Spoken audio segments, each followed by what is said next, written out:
Hello guys, in this tutorial you will learn how you can share your user profile on Character AI. So let us guide you through. So in 2026 it works the following way. Navigate to Character AI, log into your account, click into your profile name in the bottom left and navigate to your public profile. Here just below your username and your stats and next to settings you will see that share button. Click into it. And from here guys you will see the shareable link to your Character AI user profile. Click into it to copy it to your clipboard, and then after that you may use it, for example, to invite your friends and contacts to your public profile here on Character AI with that link.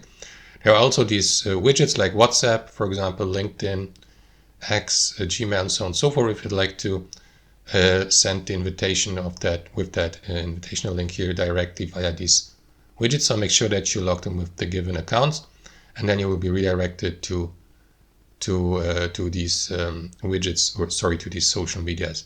And that's it guys, thanks for watching and I'll see you next time.